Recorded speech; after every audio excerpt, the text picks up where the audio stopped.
Regret isn't about words, it's about loss. You could write the most perfectly crafted message, one that's poetic, raw, and packed with emotion, but if the person receiving it doesn't feel the absence of you in their life, it won't land the way you want it to. Regret isn't a reaction to what someone reads, it's a reaction to what they experience. That's the mistake most people make when they try to make someone regret hurting them. They think it's about saying the right thing, making some grand statement that will suddenly wake the other person up, make them see the error of their ways. But words are just words unless they're backed by something real. Regret happens when someone realizes that they've lost something valuable. It happens when they start to feel the void where you used to be, when they no longer have access to your energy, your kindness, your presence, when they realize that the version of you who adored them, who wanted them, who gave them warmth and attention is gone. That's what actually makes people second guess their choices. That's what triggers that deep gnawing feeling of I messed up. Think about the times in your life when you've felt real regret.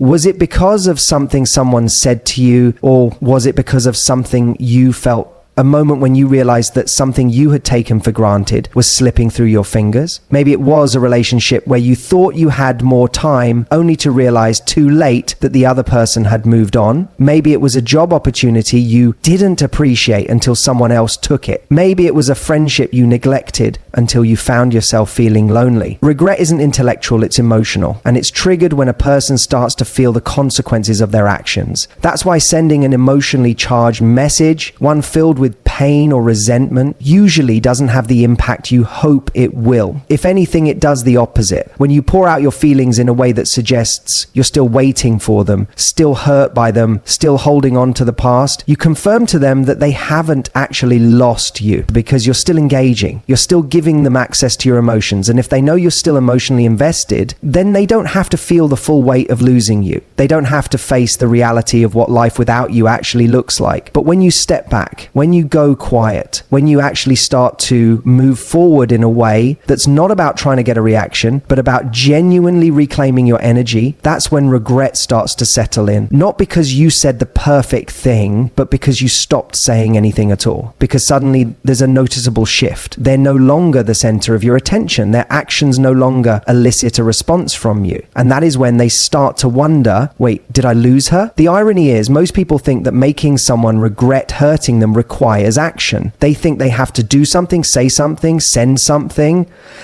But real regret isn't created through pursuit. It's created through absence. It's created when you become unavailable in a way that feels real and permanent. That's when the dynamic changes. That's when they stop seeing you as someone who's waiting for them and start seeing you as someone they can't reach anymore. And that's when the weight of their decisions actually starts to hit them. Now, this doesn't mean you have to go cold or play childish games. It doesn't mean you have to be bitter or pretend you don't care. It just means you have to let reality speak louder than any words ever could. You have to allow your absence to communicate what words never will. And this is where most people struggle, because stepping back means letting go of control. It means trusting that the right person will feel the impact of losing you without you having to make them feel it. And the truth is, not everyone will. Some people won't regret losing you, not because you weren't valuable, because they were never in the right place to appreciate you in the first place. And that's something you have to be okay with, because the ones who are capable of deep regret are also the ones who are capable of deep love. If someone doesn't miss you, if they don't feel your absence, if they don't experience that internal shift where they realize, oh no, I let something good slip away, then they were never going to give you what you deserved in the first place. So if you really want someone to regret hurting you, stop chasing that moment. Stop searching for the right words. Stop thinking that one text is going to flip a switch in their mind. Instead, focus on yourself, on your own energy, your own growth, your own happiness. Because the real power move isn't in making someone regret losing you. It's in becoming the version of yourself that never has to convince someone of your worth in the first place. And if they do regret losing you, if they do start to feel that absence, then let them sit with it. Let them feel the weight of their choices. Because if they truly value you, they'll do more than just regret it. They'll show up differently. They'll fight for you. And if they don't, then the only regret you should care about is the regret they'll feel when they realize far too late that you were never waiting for them to figure it out. If there's one thing people underestimate when they're hurt, it's the power of silence. When someone wrongs you, when they hurt you, betray your trust, or walk away like you were replaceable, your instinct is often to correct them, to make them see what they lost, to shake them into realizing that they made a mistake. And so, what do most people do? They send long texts. They try to appeal to logic. They list all the ways they were good to this person, hoping that the sheer weight of the truth will be enough to spark regret. But here's what you need to understand. Regret doesn't come from being told you made a mistake. It comes from feeling it. People don't regret losing someone because they read a message explaining why they should. They regret it when they start to feel the absence of that person in a way that disrupts their world. And nothing creates that feeling more powerfully than silence. When you choose silence instead of reaction, you shift the entire dynamic. You go from someone seeking validation to someone who is the validator. You signal without a single word that your value is not up for debate. And that's what gets under someone's skin. That's what makes them start to second guess themselves, because suddenly they're left alone with nothing but their own thoughts. And that's a far more powerful consequence than any emotional message you could ever send. Think about the times in your life when you've experienced real loss. It's not the moment someone tells you they're done that hurts the most. It's when you realize that their presence is truly gone. It's when you look around and see the empty space where they used to be. That's when regret sets in. That's when the mind starts racing with what if, and did I mess up, and can I fix this? But for someone to feel that, they have to be given the space to feel it. If you keep inserting yourself into their world, reminding them of your presence, even in a negative way, you protect them from that discomfort. You become a buffer between them and their own feelings. This is why silence is so effective. It forces the other person to face the consequences of their actions without you having to do anything. No explanations, no justifications, no attempts to convince them of what they lost. Just space. And space creates contrast. Contrast is everything in human psychology. People don't realize the value of something until it's no longer there to take for granted. We do this with relationships, with friendships, with careers, with everything in life. When something is constant, we get used to it. It becomes background noise. But when it disappears, when the rhythm of our life changes, that's when we wake up to what we had. This is exactly why chasing someone or continuously engaging with them after they've hurt you delays their ability to feel regret. Because if you're still there, arguing, explaining, waiting, they don't feel the contrast. They don't feel the shift.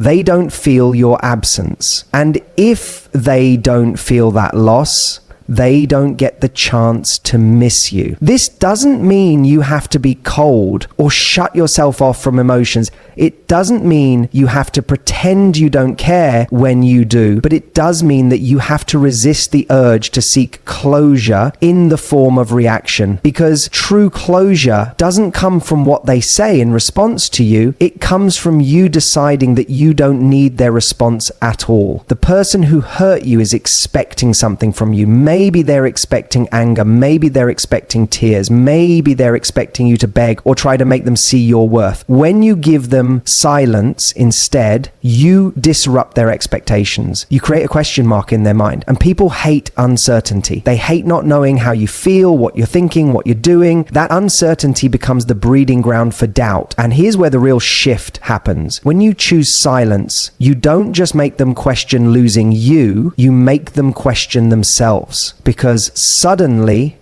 they're no longer getting external validation from you. They no longer have proof that they had an effect on you, that they still hold power over you. And without that, they're left alone with a thought that becomes harder and harder to ignore. Did I make a mistake? That's when regret takes root. That's when they start to feel the emotional consequences of their choices. And if they do realize they messed up, if they do come back, it won't be because you convinced them to. It will be because they felt it. And that's the only kind of regret that actually changes behavior. But here's the truth. Sometimes they won't come back. Sometimes silence will reveal that they were never capable of valuing you in the first place. And that's a painful reality to accept. But it's also a gift. because it frees you from wasting more time on someone who was never meant to hold a place in your future. So if you truly want someone to regret hurting you, resist the urge to hand them that realization on a silver platter. Let them sit with their own choices. Let them feel the weight of your absence. And most importantly, let yourself move forward with the kind of grace and self-respect that makes it clear you were never waiting for them to realize your worth. They were simply too blind to see it. If you really want someone to regret hurting you, you have to understand a fundamental truth about human nature. People don't value what they don't have to work for. When you keep chasing after someone who hurt you, when you keep explaining why they were wrong or trying to get them to see your worth, you're actually doing the opposite of what you think. You're making it easier for them to move on, because every time you reach out, you're reinforcing the idea that they can have access to you no matter how they treated you. And if they know they can still reach you, if they know they haven't really lost you, then they never get to experience the full weight of that loss. Regret is not born from words. It's born from realization. And realization only happens when someone is forced to feel the consequences of their actions. If they don't feel that loss, if they don't feel your absence as something real and irreversible, then they don't have a reason to question their choices. Think about it this way. When you're used to having something readily available, whether it's a person, a privilege, or even a habit, you don't think much about it. It becomes part of the background, something you assume will always be there. It's only when it's gone, when you suddenly have to go without it, that you start to really appreciate its value. This is why people take things for granted until they lose them. And this is why you cannot make someone regret hurting you by continuing to offer them your attention, your energy, or your emotions on demand. One of the biggest mistakes people make when they've been hurt is feeling like they need closure from the person who hurt them. They think, if I could just get him to see what he did, if I could just make him understand, then I could move on. But here's what you need to realize. Closure is not something you get from someone else. It's something you give yourself. Waiting for someone to acknowledge their mistake is just another way of giving away your power. It keeps you in a cycle of hoping for something that may never come. And in the meantime, it prevents them from truly feeling what it means to lose you. Because as long as you're waiting for their response, as long as you're seeking their validation, they still hold a piece of your emotional energy. And they can feel that. They can feel that you're still there, still affected, still waiting. And that knowledge removes their need to reflect on their own behavior. Because why would they need to reflect when they know they still have an emotional hold on you? But when you shift your focus from waiting for their regret to reclaiming your power, the entire dynamic changes. When you stop looking for their reaction and start focusing on your own growth, you send a message without saying a single word. I am no longer available to be taken for granted. And that's when people start to feel the shift. That's when they start to wonder, because people don't start missing you when you're still showing up. They start missing you when they realize they no longer have access to you, when they go to check if you're still there and suddenly you're not, when they expect a response and it never comes, when they assume you're still affected and instead they see you thriving without them. This is where self-respect becomes the most powerful tool in your arsenal, not just as a way to make someone regret hurting you, but as a way to make sure that you never have to rely on someone else's regret for your healing. Because here's the truth, someone else's regret is not what will heal you. Even if they do come back, even if they do apologize, it will never undo the fact that they hurt you in the first place. It will never erase the time you spent questioning your worth, waiting for them to realize it. That's why the goal should never be to make someone regret hurting you. The goal should be to become so solid in your own value that their regret, when it inevitably comes, is irrelevant to your happiness. That's the real win. Not getting an apology, not hearing them say they made a mistake, but reaching a place where their mistake no longer defines your self-worth, where their absence is not something you grieve, but something you grow from. And paradoxically, that's what will make them regret losing you the most. Because nothing is more haunting than realizing you let go of someone who became even better without you. If you want someone to regret hurting you, you have to understand one thing. People don't feel regret when they see you suffering. They feel regret when they see you thriving without them. A lot of people think that showing their pain will make the person who hurt them feel guilty. They believe that if they express enough sadness, enough anger, enough disappointment, it will force the other person to realize what they've done. But that's not how human psychology works. Regret isn't born from seeing someone broken. It's born from realizing what you've lost. When someone walks away from you, when they hurt you or take you for granted, they are operating under an assumption you will always be there. They assume that no matter what, they still have some level of access to you. Maybe not in the same way as before, but in some way. They assume they still occupy space in your mind, that they still have emotional weight in your life. And as long as they believe that, they don't feel a true sense of loss. But the moment that assumption is broken, the moment they look at your life and see that they are no longer a part of it in any meaningful way, that's when regret starts to creep in. It's not just about moving on, it's about moving up. It's about evolving into the kind of person who doesn't just survive without them, but becomes better in their absence. Because when someone sees you not just existing, but flourishing without them, that's when they have to sit with the realization that they misjudged you, that they underestimated your strength, that they walked away from something rare. This is why self-growth is the most powerful response to heartbreak. Not for them, not as some strategy to get them back, but because it shifts the entire dynamic in your own mind. When you're focused on growth, on becoming more confident, more fulfilled, more engaged in your own life, you stop seeing their absence as a loss and start seeing it as an opportunity. And when you start seeing it that way, something interesting happens. You stop wanting their regret, because you realize that their regret is no longer relevant to your happiness. There's a saying, success is the best revenge. But I would go even further than that. Success is not just revenge, it's clarity. It's the proof that you never needed their validation to be worthy. It's the proof that their choice to walk away was not a reflection of your value, but of their inability to see it. And the irony is, that's when people start to regret their decisions the most, because suddenly they don't just see the person they walked away from, they see the person they missed out on. Imagine this, someone hurts you, and instead of crumbling, instead of begging for closure, instead of proving your pain, you shift your energy, you invest in yourself, you become more confident, more exciting, more radiant, you start doing things that bring you joy, you start surrounding yourself with people who see your worth effortlessly. You start living in a way that makes it clear that you were never dependent on them for happiness in the first place. And then one day they see you, maybe through social media, maybe through mutual friends, maybe just by watching your energy shift in real life. And suddenly it hits them. They are no longer a part of this version of you. And that's when regret turns into something deeper, because regret is one thing, but realizing that you can never go back, that's a whole different kind of pain. The biggest mistake people make when they want someone to regret hurting them is keeping a door open. They leave subtle signs that they're still available. They post cryptic messages hoping the other person will notice. They linger in conversations that should have ended. They keep responding, keep engaging, keep making sure that the person knows they're still emotionally invested.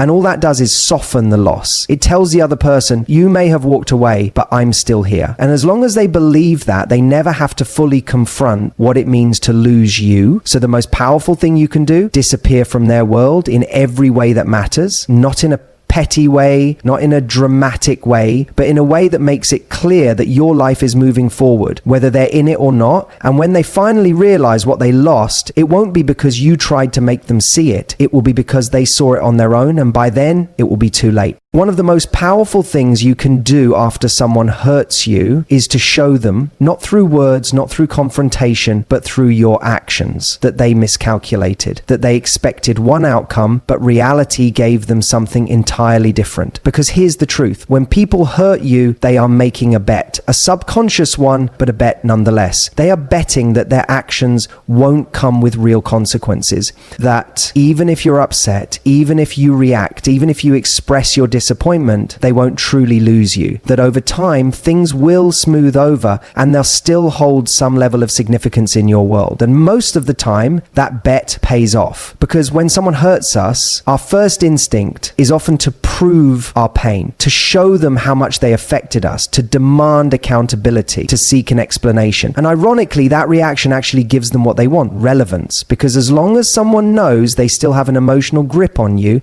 they don't fully feel the weight of their actions. But what happens when the outcome they expected never arrives? What happens when they look up and realize that instead of being consumed by them, you have outgrown them? That the version of you they hurt is not the version of you that exists today? That's when regret starts to settle in, not as a fleeting thought, but as a deep, gnawing realization. Because what people truly fear is not your anger, it's your indifference. Anger still implies emotional investment. It means they still hold space in your mind. But indifference? That's terrifying, because it means you have placed them in a category that no one ever wants to be in, irrelevant to your happiness.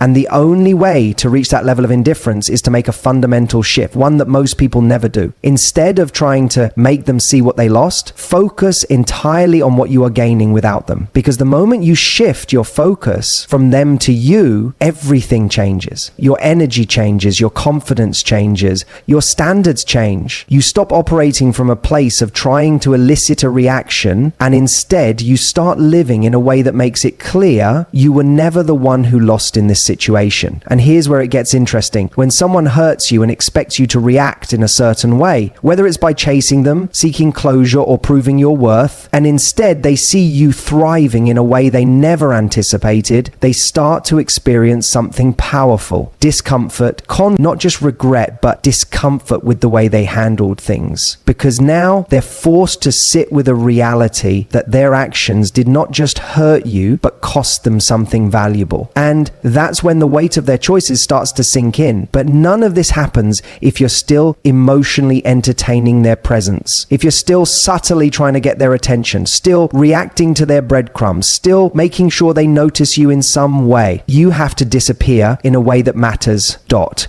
necessarily in the literal sense, not by blocking them out of spite or cutting them off in a way that feels performative, but by making a fundamental decision they are no longer relevant to your personal growth story. Because here's what will happen. At first, they may not notice. They may think they're just upset. They're just playing hard to get. That eventually you'll soften, you'll engage, you'll come back in some way. But then time passes and they realize that you're not coming back. And then they start looking at your life, what you're doing, how you're evolving, and they see something unexpected. You're not just fine without them. You're better without them. And that is what shifts everything, because now they don't just regret hurting you. They regret underestimating you. They regret assuming that they could walk away and still hold the same significance in your life. They regret not seeing in the moment what you were truly worth. But by the time they fully grasp this, it's too late, because you have moved forward in a way that makes it clear your life was never dependent on their presence. And that's when they realized the truth. You were never the one who lost them. They were the ones who lost you. There's a moment, a very specific moment, when someone realizes they've made a mistake.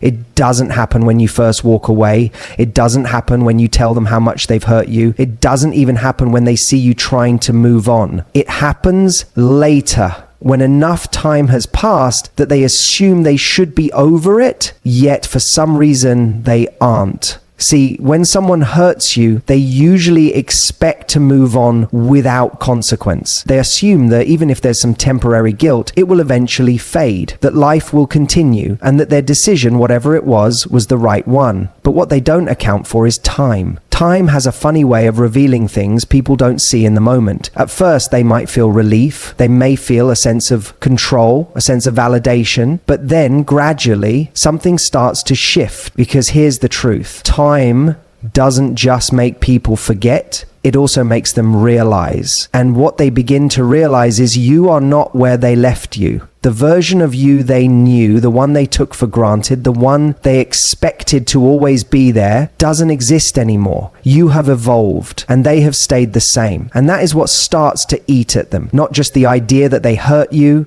not just the thought that they made a mistake, but the realization that they no longer have access to you in the way they once did. Because if there's one thing people underestimate, it's the power of absence. Most people think attraction is built through presence, through being around, through engaging, through staying on someone's radar. But sometimes the most powerful thing you can do is remove yourself completely, because when you disappear, something happens in their mind that they don't expect. They start filling in the blanks. They start wondering what you're doing, how you're feeling, whether you're thinking about them at all. And as that curiosity grows, it turns into something else. Regret. Because now they're not just missing you, they're realizing that you no longer need them in the way they once needed you to. And that's terrifying, because when someone assumes they can hurt you and still maintain a sense of importance in your life, they feel powerful. But when they realize that their absence hasn't left you broken, it's left you better. They feel something they never expected. Powerless.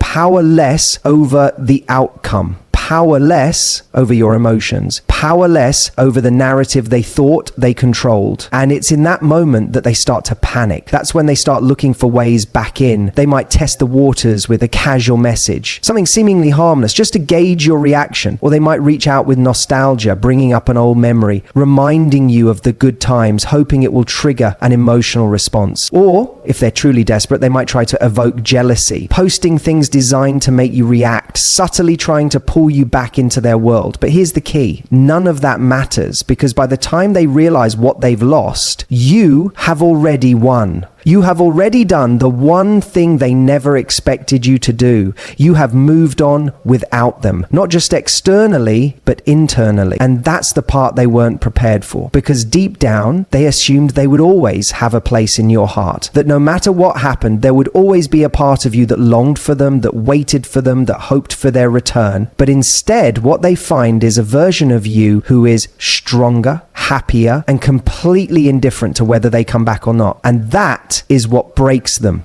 Not your anger, not your sadness, not even your silence, but the fact that their presence no longer affects you in the way they thought it would, that they are now just a chapter you have already finished reading. And that's when they truly start to feel the weight of their choices. Because while they were busy assuming they could replace you, they didn't realize that you were becoming irreplaceable. And by the time they understand that, it's too late. Because you're not just someone they miss, you're someone they will never have the same way again. And that is the kind of loss that time doesn't heal.